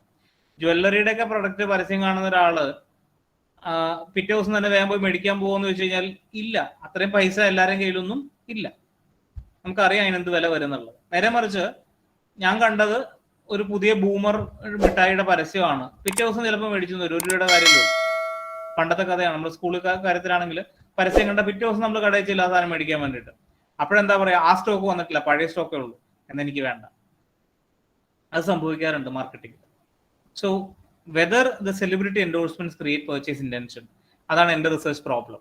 ഞാൻ ഐഡന്റിഫൈ ചെയ്യാൻ ശ്രമിക്കുന്നു. സപ്പോസ് ജ്വല്ലറി ആണ്, അല്ലെങ്കിൽ ഓട്ടോമൊബൈൽ ആണ്, അല്ലെങ്കിൽ ഹെൽത്ത് ഡ്രിങ്ക് ആണ്, അല്ലെങ്കിൽ FMCG ആണ്, അല്ലെങ്കിൽ കോസ്മെറ്റിക്സ് ആണ്. I can define my scope, no problem. Next level, I will have to find my objectives. To study the influence of celebrity endorsements in purchase decisions, again with respect to my area. Scope കൃത്യമായിട്ട് പറഞ്ഞേക്കാം. Cosmetics ആണോ, automobile ആണോ, jewellery ആണോ, FMCG ആണോ, health drink ആണോ, what ever. അപ്പൊ എന്ത് പറ്റി? 2 കാര്യങ്ങളാണ് ഞാൻ പഠിക്കുന്നത്. നമ്മൾ ആ ഇന്നലത്തെ ടേബിൾ നിങ്ങൾ ഓർക്കുന്നുണ്ടെന്ന് വിചാരിക്കുന്നു. തിയറിയിൽ നിന്ന് ഹൈപ്പോത്തിസ് ഉണ്ടാവുന്നു, ഹൈപ്പോത്തിസുകളിൽ നിന്ന് നമ്മൾ റിസർച്ച് പ്രോബ്ലത്തിൽ അത് ഹൈപ്പോത്തിസ് തന്നെയാണ്. അപ്പൊ ഈ ഒബ്ജക്റ്റീവ് അല്ലെങ്കിൽ ഹൈപ്പോത്തിസ് എത്തി, ആ ഹൈപ്പോത്തസിൽ നിന്ന് നമുക്ക് ഇനി വേരിയബിൾസ് ഐഡന്റിഫൈ ചെയ്യാൻ പോവാണ്. എന്തൊക്കെ വേരിയബിൾസ് അവിടെ ഉള്ളത്? ഒന്ന് സെലിബ്രിറ്റി എൻഡോഴ്സ്മെന്റ്, മറ്റൊന്ന് പർച്ചേസ് ഡിസിഷൻ. ഇതിന് if you want more details you should get into literature. എങ്ങനെ? ഈ രണ്ട് കൺസ്ട്രക്റ്റുകൾ വെച്ചുകൊണ്ട്, അതായത് സെലിബ്രിറ്റി എൻഡോഴ്സ്മെന്റ് എന്ന് പറയുന്ന ഒരു ആസ്പെക്റ്റും പർച്ചേസ് ഇന്റൻഷൻ എന്ന് പറയുന്ന ഒരു ആസ്പെക്റ്റും വെച്ചിട്ട് നമുക്ക് എന്ത് ചെയ്യാം? റിവ്യൂ ലിറ്ററേച്ചർ നടത്താം. അങ്ങനെ നടത്തി കഴിയുമ്പോൾ ആരൊക്കെ എന്തൊക്കെ മെത്തേഡ് ഉപയോഗിച്ചിട്ടാണ് ഇത് പഠിച്ചിട്ടുള്ളതെന്ന് പറയാൻ സാധിക്കും. സെലിബ്രിറ്റി എൻഡോഴ്സ്മെന്റിനെ കുറിച്ച് പഠിച്ചവരൊക്കെ ഏത് മെത്തേഡ് ഉപയോഗിച്ചിട്ടാണ് അതിനെക്കുറിച്ച് പഠിച്ചത്, ഏതൊക്കെ ഡൈമെൻഷനെ കുറിച്ചിട്ടാണ് പഠിച്ചത് എന്നറിയാൻ സാധിക്കും. അതുപോലെ തന്നെ പർച്ചേസ് ഇന്റൻഷൻ എങ്ങനെയൊക്കെയാണ് പഠിച്ചതെന്ന് അറിയാൻ സാധിക്കും. അതിൽ നിന്നും നമുക്ക് ഏറ്റവും യുക്തമായത് മീൻസ് നമുക്ക് പറ്റുന്നതും, ഒരുപാട് വലിയ സ്കെയിലൊക്കെ കിട്ടിക്കഴിഞ്ഞാൽ നമുക്ക് ഇത്തിരി ബുദ്ധിമുട്ടാണ്, എന്നാൽ തീരെ പോപ്പുലർ അല്ലെങ്കിലും ബുദ്ധിമുട്ടാണ്. സോ അതിൽ നമ്മൾ ഡിസൈഡ് ചെയ്യുന്നു, ക്വാളിറ്റി ലെവൽ നമ്മൾ ഡിസൈഡ് ചെയ്തതിനു ശേഷം നമ്മൾ അത് എടുക്കുന്നു. അങ്ങനെ എടുത്തു കഴിഞ്ഞിട്ട് നമ്മൾ എന്തുണ്ടാക്കുന്നു? ഒരു ക്വസ്റ്റനെയർ ഉണ്ടാക്കുന്നു. ആ ക്വസ്റ്റനെയറിൽ തുടങ്ങുമ്പോൾ നമ്മൾ ആദ്യം എന്താ ചോദിക്കുക? ബേസിക് ചോദ്യങ്ങളാണ് ചോദിക്കുക. Gender, age, occupation, education, region of residence. ഇതിൽ ഒരുപാട് കാര്യങ്ങൾ നമുക്ക് ഇനിയും ചോദിക്കാൻ വേണമെങ്കിൽ, റിലീജിയൻ വരെ വേണമെങ്കിൽ ചോദിക്കാം ആവശ്യമുണ്ടെങ്കിൽ. Suppose you are studying about the investment behaviour of people, even religion is important. കാര്യം റിബ ഹറാം ആണ് ഫോർ ഷരിയത്ത് ലോ. അത് ഫോളോ ചെയ്യുന്ന ഇൻവെസ്റ്റേഴ്സ് ഉണ്ടെങ്കിൽ they will not invest in interest bearing securities, they will not investing in alcoholic securities. അപ്പോൾ അങ്ങനെ there will be different points at which the data is collected. അതിന് demographic data ഏതൊക്കെ വേണമെന്നുള്ളത് again നമ്മൾ literature നോക്കിയിട്ട് ലിറ്ററേച്ചറിൽ പ്രസക്തമാണ് എന്ന് കാണേണ്ട കാര്യങ്ങൾ നമുക്ക് ഉപയോഗിക്കുന്നത് തെറ്റൊന്നുമില്ല. ദെൻ എനിക്ക് വേണ്ടത് എന്താണ്? Celebrity endorsement. അതിനു വേണ്ടിയിട്ട് ഞാൻ ഉപയോഗിച്ചത് ഒഹാനിയൻ എന്ന് പറഞ്ഞ ആൾ ഉണ്ടാക്കി വെച്ച ഒരു മോഡലാണ്. അദ്ദേഹം പറഞ്ഞത് സെലിബ്രിറ്റി എൻഡോഴ്സ്മെന്റിന് 3 ഡൈമെൻഷൻസ് ഉണ്ട്: expertise, trust worthiness and attractiveness. 3 ലെവലിലാണ് കാര്യങ്ങൾ ചെയ്യുന്നതെന്നാണ് പറഞ്ഞിട്ടുള്ളത്. Expertise, trust worthiness, attractiveness. അവിടെ എന്താ ചെയ്യാ വെച്ച് കഴിഞ്ഞാൽ, ഇവിടെ നമ്മൾ ഒരിക്കലും ഒറ്റ സിംഗിൾ ചോദ്യം ചോദിച്ചിട്ടല്ല മെഷർമെന്റ് എടുക്കുന്നത്. ജെൻഡർ ഒറ്റ ചോദ്യം ചോദിച്ചാൽ മതി. ജെൻഡർ ഒറ്റ ചോദ്യമേ ഉള്ളൂ, ഏജ് ഒറ്റ ചോദ്യമേ ഉള്ളൂ. അത് നേരിട്ട് മെഷർ ചെയ്യണം. അതിനാണ് വേരിയബിൾ എന്ന് പറയുന്നത്. നേരെ മറിച്ച് അട്രാക്റ്റീവ്നെസ് എന്ന് പറയുന്നത് ഒരു കൺസ്ട്രക്റ്റ് ആണ്. നമ്മൾ ഇപ്പോൾ ഈ A1 മുതൽ A5 വരെയുള്ള 5 ചോദ്യങ്ങളുടെ ആവറേജ് എടുത്തിട്ടാണ് അട്രാക്റ്റീവ്നെസ് കണ്ടുപിടിക്കുന്നത്. നേരെ ഒറ്റ ചോദ്യമല്ല. ഒറ്റ ചോദ്യം ചോദിച്ചാൽ അത് ഈ പറഞ്ഞ പോലെ ഒരു മെട്രിക് മെഷർമെന്റ് ആയിട്ട് കിട്ടാൻ ബുദ്ധിമുട്ടാണെന്നുള്ളത് കൊണ്ടുകൂടിയാണ് നമ്മൾ അങ്ങനെ ചെയ്യുന്നത്. സോ A1 to A5 ആണ് അവിടെ ചെയ്യുന്നത്. Second is T1 to T5, that is for trustworthiness, മറ്റൊരു 5 ചോദ്യങ്ങൾ. ദെൻ E1 to E5, അത് എക്സ്പെർട്ടീസിന് വേണ്ടിയിട്ടാണ്. അപ്പൊ 3 ഘടകങ്ങളാണ്, 3 കൺസ്ട്രക്റ്റുകളാണ് നമ്മൾ മെഷർ ചെയ്തത്: അട്രാക്റ്റീവ്നെസ്, ട്രസ്റ്റ് വർത്തിനെസ്, എക്സ്പെർട്ടീസ്. ഇനി എന്തുകൊണ്ട് ആവറേജ് എടുക്കാൻ പറഞ്ഞു എന്ന് വെച്ച് കഴിഞ്ഞാൽ, 2 രീതിയിൽ ഇത്തരം പ്രോബ്ലങ്ങൾ ചെയ്യാറുണ്ട്, അല്ലെങ്കിൽ റിസർച്ചിൽ ചെയ്യാറുണ്ട്. ഒന്ന് ഇൻഡെക്സ് മെത്തേഡാണ്. Will find the index. പക്ഷേ ഇൻഡെക്സ് കണ്ടുപിടിക്കുമ്പോൾ കുഴപ്പം എന്താ വെച്ച് കഴിഞ്ഞാൽ, നമ്പർ ഓഫ് ഐറ്റംസ് വ്യത്യാസം ഉണ്ടെങ്കിൽ, ഫോർ എക്സാമ്പിൾ ഒരെണ്ണം 5ഉം ഒരെണ്ണം 4ഉം ഒരെണ്ണം 6ഉം ആണെന്ന് വിചാരിക്കുക, നമ്പർ ഓഫ് ഐറ്റംസ്. അങ്ങനെ ഉണ്ടെങ്കിൽ ഇൻഡെക്സും വ്യത്യാസം വരുമല്ലോ. ഒരെണ്ണം 25-ലായിരിക്കും, ഒരെണ്ണം 20-ലായിരിക്കും, ഒരെണ്ണം 30-ലായിരിക്കും. അപ്പോൾ ഇറ്റ് ഈസ് നോട്ട് കമ്പയറബിൾ. നേരെ മറിച്ച് എല്ലാത്തിനെയും നമ്പർ കൊണ്ട് അങ്ങ് ഡിവൈഡ് ചെയ്ത് കഴിഞ്ഞാൽ എല്ലാം തിരിച്ച് 5 തന്നെയാവും, ഔട്ട് ഓഫ് 5 ആവും. അപ്പോൾ ഇറ്റ് ഈസ് കമ്പയറബിൾ. സോ നമുക്ക് എപ്പോഴും സ്റ്റാൻഡർഡൈസ്ഡ് കമ്പയറബിൾ മെത്തഡോളജി ആണ് വേണ്ടത്. അതുകൊണ്ടാണ് നമ്മൾ എന്ത് ചെയ്യുന്നത്? ഇൻഡെക്സ് കണ്ടുപിടിക്കാതെ മീൻ കണ്ടുപിടിക്കുന്നത്. ഈ കേസിൽ കൺസ്ട്രക്റ്ററുടെ കാര്യത്തിൽ നമ്മൾ ആവറേജ് ആണ് കണ്ടുപിടിക്കുക പൊതുവെ. പർച്ചേസ് ഇന്റൻഷന് വേണ്ടിയിട്ട് ഞാൻ വീണ്ടും ലിറ്ററേച്ചർ നോക്കി. അപ്പോൾ ഒരു ഏറ്റവും ചെറിയൊരു സ്കെയിൽ ഇങ്ങനെ കണ്ടു. ഷാങ് ആൻഡ് യോങ്വാൻ 2015 3 ചോദ്യങ്ങളാണ്. ഇതിന്റെ ആവറേജ് കിട്ടിക്കഴിഞ്ഞാൽ പർച്ചേസ് ഇന്റൻഷൻ. 3ന് മീത്തേക്കാണ് ആവറേജ് എങ്കിൽ പർച്ചേസ് ഇന്റൻഷൻ ഉണ്ട്, 3ൽ താഴെയാണെങ്കിൽ പർച്ചേസ് ഇന്റൻഷൻ ഇല്ല എന്നുള്ളതാണ് അതിന്റെ അർത്ഥം. സോ എനിക്ക് പഠിക്കേണ്ടിയിരുന്നത് ഇത്രയും കാര്യങ്ങളേ ഉണ്ടായിരുന്നുള്ളൂ. എന്തൊക്കെയാണ്? Attractiveness, trust worthiness, expertise.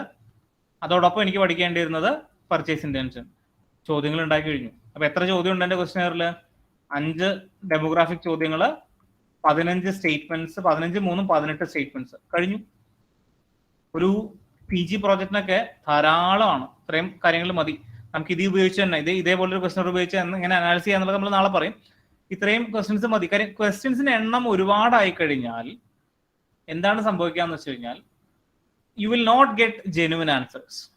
നമുക്ക് ഒരുപാട് ഗൂഗിൾ ഫോം ഒക്കെ ഫില്ല് ചെയ്യാൻ വരാറുണ്ട്. അത് സർട്ടിഫിക്കറ്റ് കിട്ടാനുള്ള ഫോം പോലും ശ്രദ്ധ കുറവോട് ഫില്ല് ചെയ്യേണ്ട ആൾക്കാർ. ആ സമയത്താണ് ഒരു ക്വസ്റ്റ്യനർ ഒക്കെ ആകുമ്പോൾ എത്രത്തോളം ശ്രദ്ധയിൽ കൊടുക്കും? വളരെ കുറവാണ്. ശ്രദ്ധ വളരെ കുറവായിട്ടായിരിക്കും ചെയ്യുക. അങ്ങനെ വരുമ്പോൾ the genuine data collection is very difficult. അപ്പൊ നമ്മൾ എന്ത് ചെയ്യും? ബുദ്ധിമുട്ടാണ്, നമ്മുടെ ഡാറ്റ തെറ്റ് വരും. അതുകൊണ്ട് എന്ത് ചെയ്യുക? ക്വസ്റ്റ്യനറിന്റെ ലെങ്ത് പരമാവധി ചുരുക്കുക. എന്ന് വെച്ചാൽ തീരെ ചെറുതാവാനും പറ്റില്ല. ഒരു ഐഡിയൽ സൈസ് ഉണ്ടല്ലോ എല്ലാത്തിനും. അതായത് ഒരു കൺസ്ട്രക്റ്റിന് മിനിമം 3 സ്കെയിൽ ഐറ്റം എങ്കിലും വേണമെന്നാണ്. 3 or 4 3 വേണമെന്നാണ് നമ്മൾ പൊതുവെ പറയുക. കാരണം ചിലപ്പോൾ ഒരെണ്ണം കളയേണ്ടി വരും അതിന് വേണ്ടിയിട്ടാണ്. അപ്പൊ 3 or 4 എങ്കിലും വെച്ചിട്ട് ഒരു ഐറ്റത്തിനെ കുറിച്ചിട്ട് പഠിക്കാനായിട്ടും വേണം. അപ്പൊ കൺസ്ട്രക്റ്റുകൾ ഐഡന്റിഫൈ ചെയ്യുമ്പോൾ അതിനനുസരിച്ച് പ്ലാൻ ചെയ്യാം. അപ്പോൾ എന്റെ മനസ്സിലുള്ള മോഡല് ഞാനൊന്ന് വരച്ചു വെക്കണം.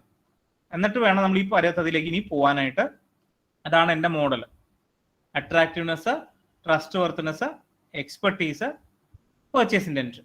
അട്രാക്റ്റീവ്നെസ് 5 വേരിയബിളിൽ നിന്ന് പഠിക്കുന്നു, ട്രസ്റ്റ് വർത്തിനെസ് 5 വേരിയബിളിൽ നിന്ന് പഠിക്കുന്നു, എക്സ്പെർട്ടീസ് 5 വേരിയബിളിൽ നിന്ന് പഠിക്കുന്നു, പർച്ചേസ് ഇന്റൻഷൻ 3 വേരിയബിളിൽ നിന്ന് പഠിക്കുന്നു. ഇത് 3 എന്നുള്ളത് വേണമെങ്കിൽ 5 ആവട്ടോ, വേറെ സ്കെയിൽ എടുത്താൽ മതി. ഞാൻ ഏറ്റവും ചെറുതൊരെണ്ണം എടുത്തു എന്നുള്ളൂ. അത് നിങ്ങൾ മാറ്റി മാറ്റി എടുക്കുന്നതനുസരിച്ച് വരും. ഇത്തരത്തിലാണ് നമ്മൾ ഇതിലെ മോഡൽ, കോൺസെപ്ച്വൽ മോഡൽ എന്ന് പറയുന്ന സാധനം ഉണ്ടാക്കി വെക്കുന്നത്. ഈ കോൺസെപ്ച്വൽ മോഡൽ അനുസരിച്ചിട്ടാണ് നമ്മൾ പിന്നീട് ബാക്കി കാര്യങ്ങളിലേക്കൊക്കെ പോകുന്നത്. Okay, so this is an example of what is to be done. നമുക്കിനി മറ്റു ചില എക്സാമ്പിൾസും കൂടി നോക്കാം. ഇപ്പോൾ സെലിബ്രിറ്റി എൻഡോഴ്സ്മെന്റ് തന്നെ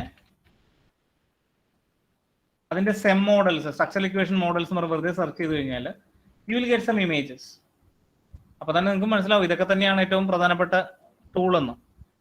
ഇതാ അട്രാക്റ്റീവ്നെസ്, ട്രസ്റ്റ് വർത്തിനെസ്, എക്സ്പെർട്ടീസ്, അത് 3 ചേർന്ന് സെലിബ്രിറ്റി എൻഡോഴ്സ്മെന്റ് എന്ന ഒറ്റ വേരിയബിൾ, എന്നിട്ട് പർച്ചേസ് ഇന്റൻഷൻ, അതൊരു മെത്തേഡ്. ഇത് ഇതേ മെത്തേഡ് ആയതുകൊണ്ട് ഞാൻ ഇത് എടുക്കുന്നില്ല. ഞാൻ I am going to different method. ഇവിടെ അട്രാക്റ്റീവ്നെസ്, ക്രെഡിബിലിറ്റി എന്നൊരു വേരിയബിൾ ആണ് കൊടുത്തിരിക്കുന്നത്. അതായത് ട്രസ്റ്റ് വർത്തിനെസ്സും എക്സ്പെർട്ടീസും കൂടി ചേർത്തിട്ട് ഒറ്റ വേരിയബിൾ ആണ് ക്രെഡിബിലിറ്റി. ഇതിന്റെ രണ്ടിനും 2 ഔട്ട്കം പറഞ്ഞേക്കാണ്. ഒന്ന് ആഡ് റീകോളും മറ്റൊന്ന് പർച്ചേസ് ഇന്റൻഷനുമാണ്. ഒരു പരസ്യം കണ്ടു കഴിഞ്ഞാൽ അതിന് 2 എഫക്റ്റ് ഉണ്ടല്ലോ. ഒന്ന് പരസ്യം ഓർത്തിരിക്കും, മറ്റൊന്ന് പ്രോഡക്റ്റ് മേടിക്കും. ആ 2 ഔട്ട്കം എടുത്തിട്ടുള്ള പഠനമാണ്. അപ്പൊ നമുക്ക് ഈ പഠനം ഒന്ന് എടുത്തു നോക്കാം. ക്വസ്റ്റ്യനർ കിട്ടുമെന്ന് അറിയാൻ വേണ്ടിയിട്ടാണ് ഞാൻ ക്ലിക്ക് ചെയ്ത് ആ സൈറ്റിലേക്ക് പോകുന്നു. സയൻസ് ഡയറക്റ്റിലെ ആർട്ടിക്കിൾ ആണ്, ഫ്രീ ആർട്ടിക്കിൾ ആണ്. അഗെയിൻ ഞാൻ പറഞ്ഞു സയൻസ് ഡയറക്റ്റിലെ എൽസെവിയറിലെ ചില ആർട്ടിക്കിൾസ് ഒക്കെ ഫ്രീ ആണ്. So you can view PDF.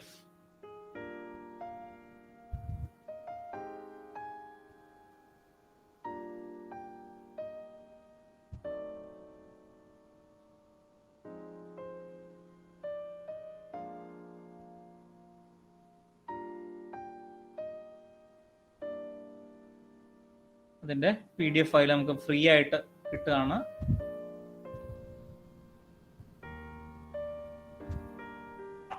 ഇതില് ഇവരുടെ മോഡൽ നമ്മൾ കണ്ടു.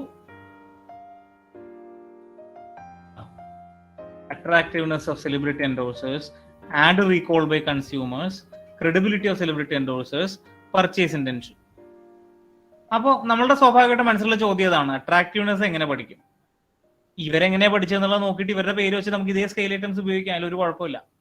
ആഡ് റീകോൾ, കാര്യം എന്താ വെച്ചാൽ നമ്മൾ ഒരുപാട് സ്റ്റേറ്റ്മെന്റ്സ് ഇങ്ങനെ കാണും.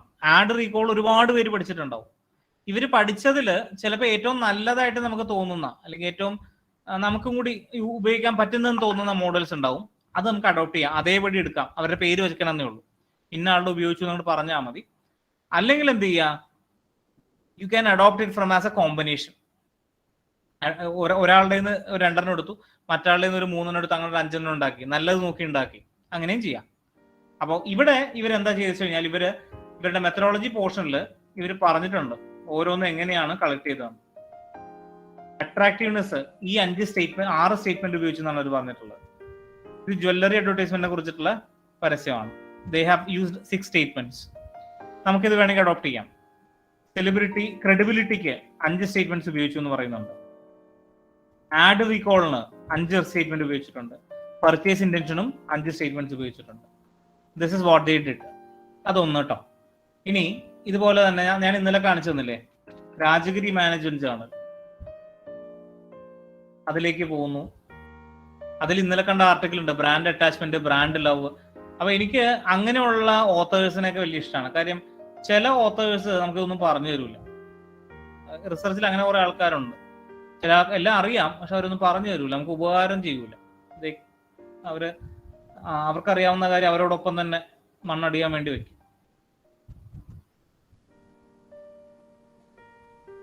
ഇവിടെ നമ്മൾ എടുക്കുന്നത് ഈ ഇമോഷണൽ ബ്രാൻഡ് അറ്റാച്ച്മെന്റ് ആണ് നമ്മൾ ഇന്നലെ കാണിച്ചത്. അത് തുറക്കാണ്.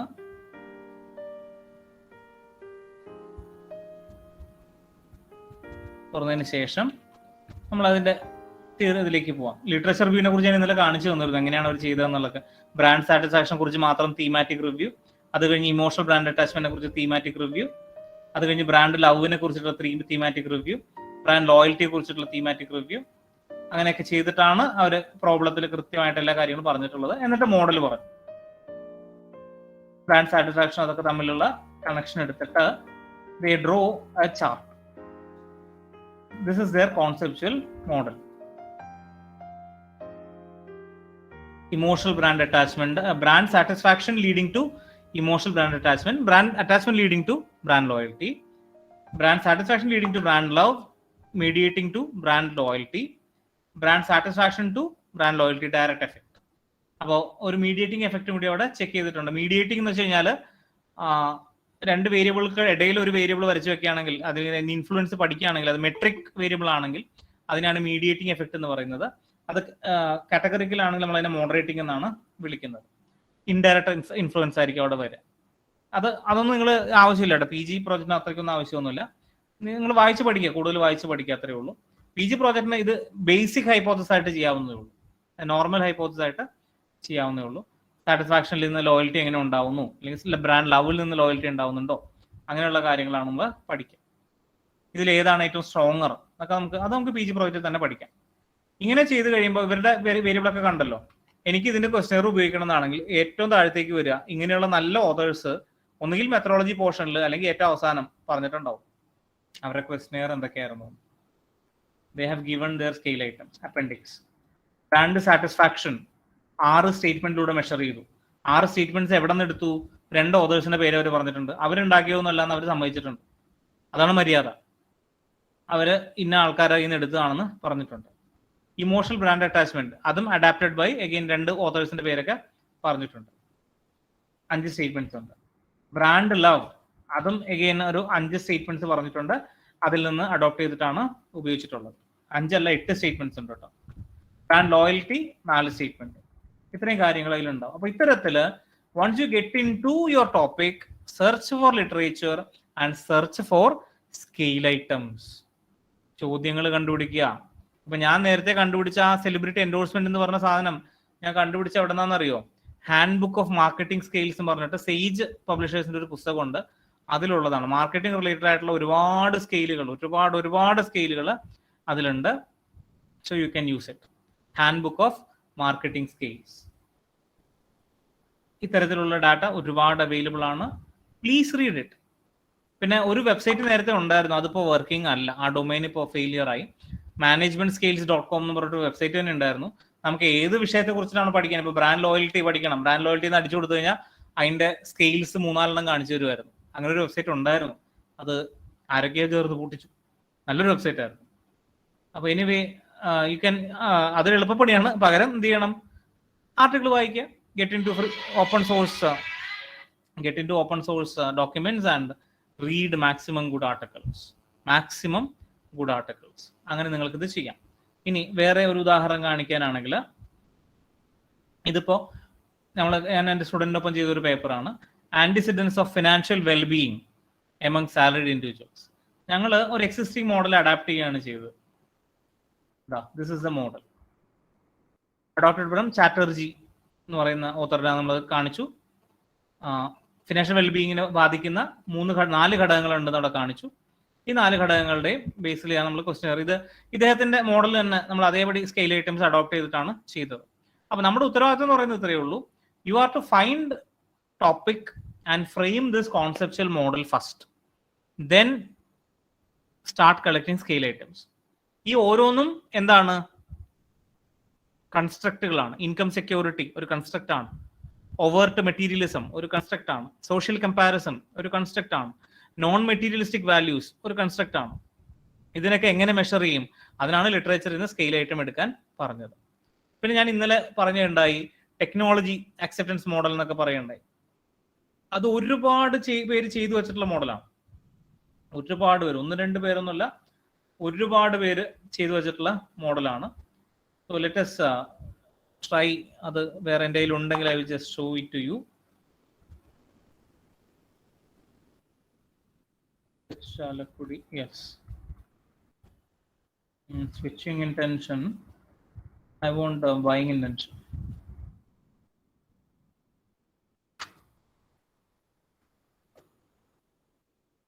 This is an adapted TAM model.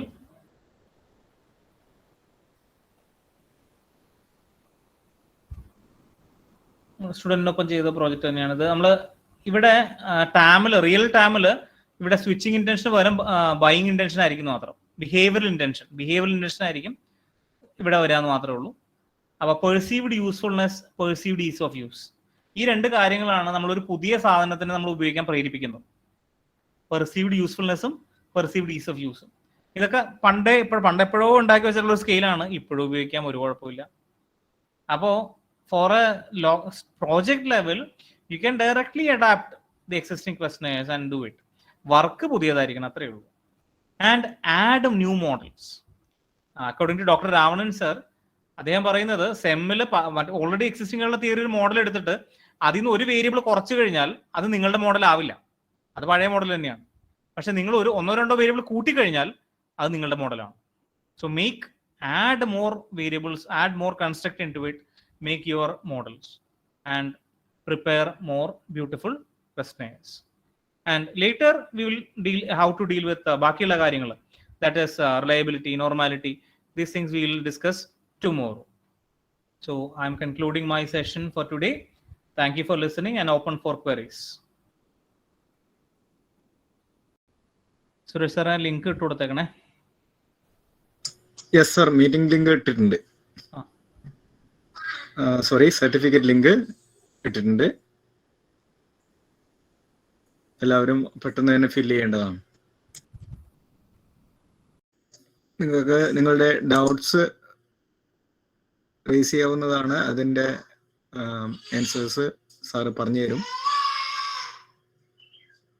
എങ്ങനെയായാലും മെഷർമെന്റും സ്കെയിലിങ്ങും റിലേറ്റഡ് ആയിട്ടുള്ള കുറച്ച് ഡൗട്ട്സ് നിങ്ങൾക്ക് ഉണ്ടാവാൻ സാധ്യതയുണ്ട്. നേരത്തെ തന്നെ ഉള്ളത് കുറേയൊക്കെ ക്ലിയർ ആയിട്ടുണ്ടാവും. നിങ്ങളുടെ ഉള്ളിലുള്ള ഡൗട്ട്സ് ഇപ്പോൾ നിങ്ങൾക്ക് ചോദിക്കാവുന്നതാണ്. Please ask your doubts. Sir, ഒരു ഡൗട്ട് ഉണ്ട് സാർ. സാർ ഒരു ഡൗട്ട് ഉണ്ട് സാർ. നമ്മൾ ഈ സ്ട്രക്ചറൽ ഇക്വേഷൻ മോഡലിംഗ് നമ്മൾ SPSS ൽ തന്നെയാണോ സാർ അത് അവൈലബിൾ ആയിട്ടുള്ളത്? അമോസിൽ അല്ലേ സാറേ?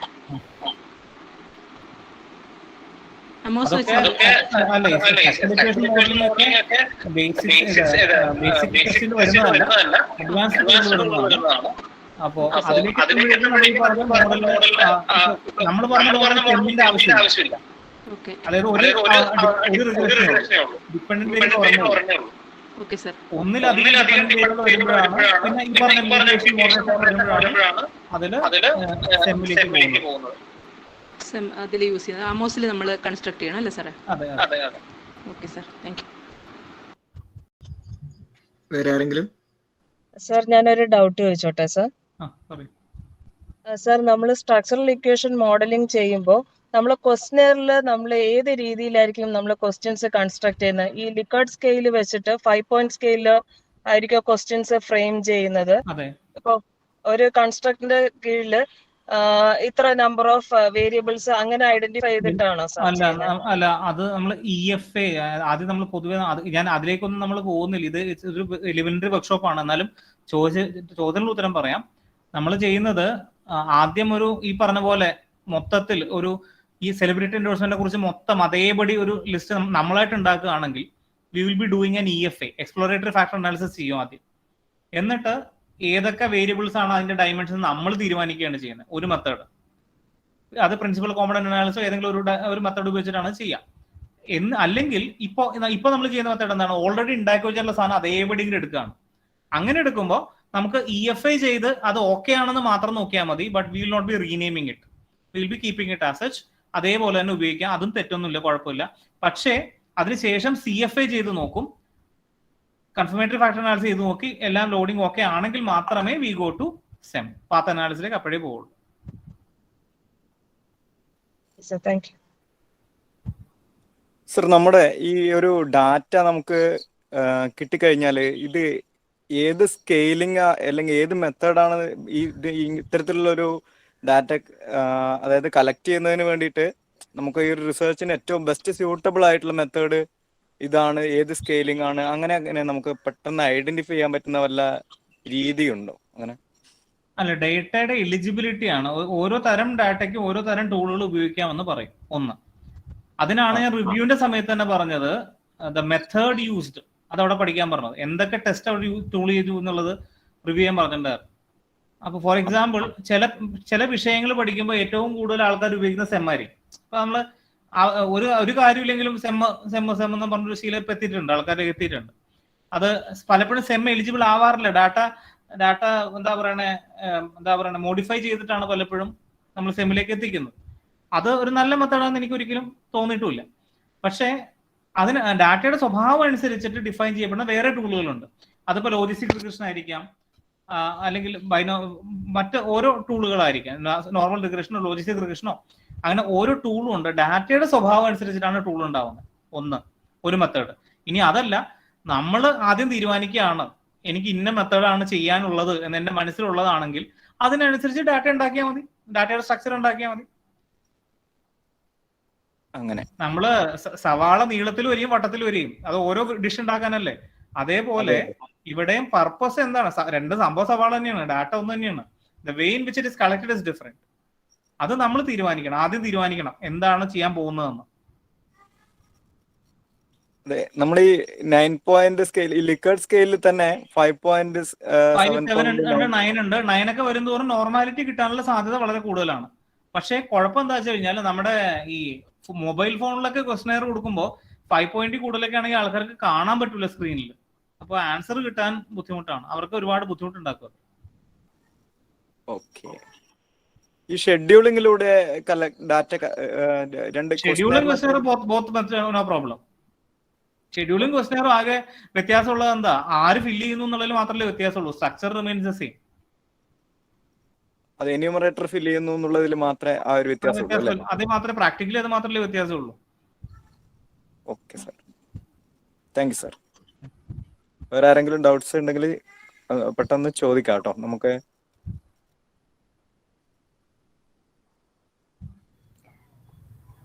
Good evening sir. Sir, questionnaire നമ്മൾ കൺസ്ട്രക്ട് ചെയ്യുന്ന സമയത്ത് ഇപ്പോൾ 2 വേരിയബിൾ ആണ്, വർക്ക് ലൈഫ് ബാലൻസ്, മറ്റൊന്ന് ഹാപ്പിനെസ് ആണ് വിചാരിക്കുക. അപ്പോൾ ലിക്കേർഡ് സ്കെയിൽ എടുക്കുന്ന സമയത്ത് ഒന്ന് 1.3ഉം ഒന്ന് 1.5ഉം അങ്ങനെ എടുക്കുന്നതിൽ എന്തെങ്കിലും എന്താണ് ബുദ്ധിമുട്ടുണ്ടാവോ? അല്ല സെയിം തന്നെ എടുക്കണം അങ്ങനെ എന്തെങ്കിലും റൂൾസ്? അല്ല, അതായത് സ്കെയില്, ലിക്കേർഡ് സ്കെയില് ഇപ്പം 5 അല്ലെങ്കിൽ 9, അപ്പൊ ഒന്നിന് ഞാൻ 5 ആണ് ചൂസ് ചെയ്യുന്നത്, മറ്റൊന്നിന് 9 ആണെന്ന് വിചാരിക്കും. അപ്പൊ ഇത് സെയിം ആയിരിക്കണം എന്നുണ്ടോ? കൺസ്ട്രക്ട് ആയിരിക്കുന്നതാണ് എപ്പോഴും നല്ലത്. സ്റ്റാൻഡർഡൈസ്ഡ് പ്രൊസീജിയറിൽ നല്ലതാണ്. അല്ലെങ്കിൽ ഈ പറഞ്ഞ പോലെ പിന്നെ, പക്ഷെ അപ്പോഴും രണ്ട് മെഷർമെന്റ് ആയതുകൊണ്ട് കുഴപ്പമില്ല. ഒരേ കാര്യം മെഷർ ചെയ്യാനാണെങ്കിൽ എല്ലാം ഒന്ന് തന്നെ ആയിരിക്കണം. Okay sir, okay, thank you sir.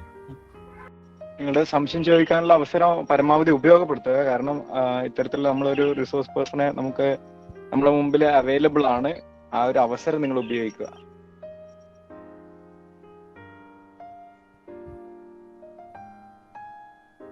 നമ്മുടെ PG സ്റ്റുഡൻസ് ആർക്കെങ്കിലും സംശയം ഉണ്ടാവുമല്ലോ, അവരെ ഒന്ന് ചോദിക്കുക. കാരണം നിങ്ങൾക്ക് വേണ്ടിയിട്ടും കൂടിയാണ് മെയിനായിട്ട് ഇത്തരത്തിലൊരു സെഷൻ വെച്ചിട്ടുള്ളത്.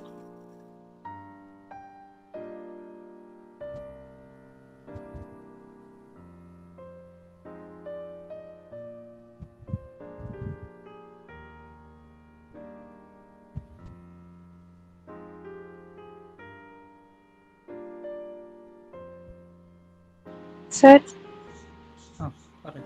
ഒരു ഡൗട്ട് ചോദിച്ചോട്ടെ. ലിക്വിഡ് സ്കെയിൽ ഉപയോഗിച്ചിട്ട് നമ്മൾ ചെയ്യുന്ന സമയത്ത് അവിടെ ഇപ്പം നമ്മൾ 5 7 കൊടുക്കില്ലേ, ആ സമയത്ത് ഈ ഓർഡർ, അതിന് പ്രത്യേകിച്ച് നമുക്ക് ഓർഡർ പറയാൻ പറ്റും, ഇങ്ങനെ വെരി ഗുഡ്, ഗുഡ്, ആവറേജ്, ആ ഒരു ഓർഡറിൽ പോകണോ അതോ പുവർ, വെരി പുവർ, അങ്ങനെ ഒരു ഓർഡറിൽ വരുമോ?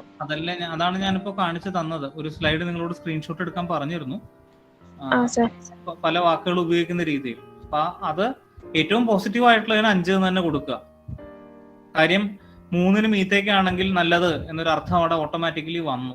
അതിന് വേണ്ടിയിട്ടാണ്. Okay sir, thank you.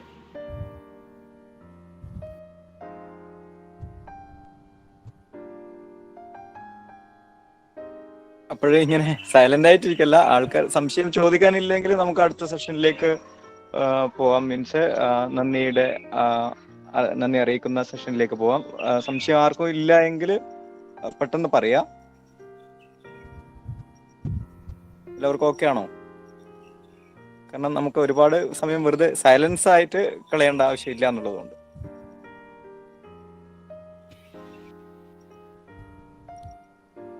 എല്ലാവരും ഫോം ഫില്ല് ചെയ്ത് കഴിഞ്ഞു എന്ന് കരുതുന്നു. നിങ്ങൾക്ക് ഫോം ഫില്ല് ചെയ്യാനുള്ള സമയം ഫോമിന്റെ ലിങ്ക് ഇട്ടതിന് ശേഷം, അതായത് സർട്ടിഫിക്കറ്റിന്റെ ലിങ്ക് ഇട്ടതിന് ശേഷം 30 മിനിറ്റ്സ് വരെയാണ്. അതിനപ്പുറം നിങ്ങൾക്ക് സമയം ലഭിക്കില്ല യാതൊരു കാരണവശാലും. പിന്നെ ഒരു തരത്തിലുള്ള കംപ്ലൈന്റും എന്റർടൈൻ ചെയ്യുന്നതല്ല. ഓക്കെ വിനീത് സാറ്, നമുക്ക് എന്നാല് അപ്പോ മെഷർമെന്റ്, സ്കെയിലിംഗ്, അതുപോലെ ക്വസ്റ്റനെയർ പ്രിപ്പറേഷൻ, ഈ കാര്യത്തില് വ്യക്തമായ ധാരണ നിങ്ങൾക്ക് തന്നിട്ടുണ്ട്. PG സ്റ്റുഡൻസിനാണെങ്കിൽ അവരുടെ പ്രൊജക്റ്റ് ചെയ്യുന്നതിന് വേണ്ടിയിട്ട്, മറ്റ് റിസർച്ച് ബിഗിനേഴ്സ് ആണെങ്കിൽ അത്തരത്തിലുള്ളവർക്ക് അവരുടെ മേജർ റിസർച്ച് ചെയ്യുന്നതിലേക്കുള്ള ഒരു ഉൾക്കാഴ്ച നിങ്ങൾക്ക് ലഭിച്ചിട്ടുണ്ടാകും എന്ന് കരുതുന്നു. അപ്പോൾ ഈ ഒരു സെഷന്റെ നന്ദി അറിയിക്കുന്നതിന് വേണ്ടിയിട്ട് നമ്മുടെ MCOM സ്റ്റുഡന്റ് ശ്രേയയെ ക്ഷണിക്കുന്നു. ഹലോ സർ, കേൾക്കുന്നുണ്ടോ? കേൾക്കുന്നുണ്ട്, പറഞ്ഞോളൂ. Good evening to all.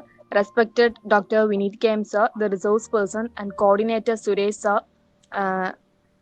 Santosh sir, HOD of Commerce Department, and other respected teachers and students. ഇന്ന് നമ്മുടെ റിസർച്ച് ഓറിയന്റഡ് വർക്ക്ഷോപ്പിന്റെ സെക്കൻഡ് ഡേ ആണ്. 2 ദിവസമായിട്ട് ഈ ഒരു സെക്ഷൻ എന്ന് പറഞ്ഞാൽ സാറ് വളരെ നന്നായിട്ട് എടുത്തിട്ടുണ്ട്. എല്ലാവർക്കും മനസ്സിലാവുന്ന തരത്തില് സിമ്പിളായിട്ടും അതേപോലെ എക്സാമ്പിൾ അടക്കം സാറ് കൈകാര്യം ചെയ്തിട്ടുണ്ട്. അതുകൊണ്ട് തന്നെ ഇത് യൂസ്ഫുൾ ആയിട്ടുണ്ടാവുന്നുള്ള കാര്യത്തിൽ നിസ്സംശയം നമുക്ക് പറയാൻ പറ്റും.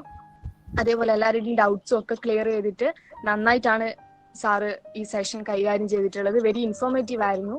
സോ ഇത്രയും നന്നായിട്ട് ഈ സെഷൻ കൈകാര്യം ചെയ്ത ഡോക്ടർ വിനീത് KM സാറിന് government Brennen college department PG department of കൊമേഴ്സിന്റെ പേരിൽ നന്ദി അറിയിക്കുകയാണ്. കൂടാതെ അതർ റെസ്പെക്റ്റഡ് ടീച്ചേഴ്സിനും പിന്നെ നന്നായിട്ട് പാർട്ടിസിപ്പേറ്റ് ചെയ്ത എല്ലാ പാർട്ടിസിപ്പൻസിനും നന്ദി അറിയിക്കുകയാണ്. Thank you.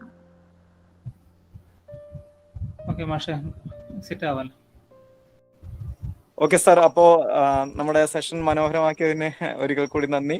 നമുക്ക് അടുത്ത സെഷനിൽ കാണാം. സന്തോഷ് സാറേ, നാളെ കാണാം. Okay sir, okay, thank you, very nice session. Very simple. Okay sir, thank you. Okay, മറ്റുള്ളവർക്ക് ലീവ് ചെയ്യാവുന്നതാണ്. സർട്ടിഫിക്കറ്റിന്റെ ലിങ്ക് എല്ലാവരും ഫില്ല് ചെയ്തിട്ട് പെട്ടെന്ന് തന്നെ അയക്കുക. സുരേഷ് സാറേ, ഞാൻ ലെഫ്റ്റ് ആവുന്നേ. Okay sir, okay, thank U.